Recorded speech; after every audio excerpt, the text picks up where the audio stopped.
Control मध्ये. हम्म. मग ते महिन्याला भेटले हम्म. की मग त्याच्यात काही थोडीशी काही हे काही ते असं करून काही काही ते मोहाचे झाड राहतात ना आपल्या इकडे, हो हो त्याची फुलं येतात, हो लोक दारू काढतात ते. हो हो मग त्या फुलावर काही काही दिवस काढले. म्हणजे फुलं डायरेक्ट फुलच खायचे का? नाही नाही, हा त्याला ते वाळू घालायचे, त्याला हा भाजायचे, हा ते नाश्त्याला याला त्याला खायचे.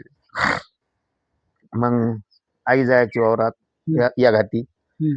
ते पहिले ते लाल कोंबड्याची जे हे निघत आहे, कुरडू म्हणतात त्याला, कुरडू कुरडूची ती भाजी आणायची आई. कड्डू कड्डू कडू कडू, हा आमच्याकडे कड्डू म्हणतात. कडू म्हणतात ते. हा हा हा त्याला कोंबड्यासारखी तुरा येते ते. हो बरोबर. हा, कडूची ती भाजी आणायची. हा मग ह्या जंगली आम्ही बकऱ्या चारायचो. मग घरी बकऱ्या होत्या 2-4, हा त्या बकऱ्या चारायचो. मग ते जंगलात त्या भाज्या, फांजाची भाजी, बर काची गोरापेट घ्यायची, जे आपल्याला समजतात त्या आदिवासी पोरासोबत राहत जाव. हो हो तर मग त्याच्या समोर त्याला ओळखी झाल्या आपल्याला, हा हा किंवा की या भाजीला हे म्हणतात. मग त्यावरून आणायचं, त्याची कशी करून खायची, हे चालत जाय. मग मग तेव्हा पोटभर भेटायचं जेवायला पोटभर का? नाही भेटायचं. नाही. हा, अर्ध्या पोटानच राहत जा.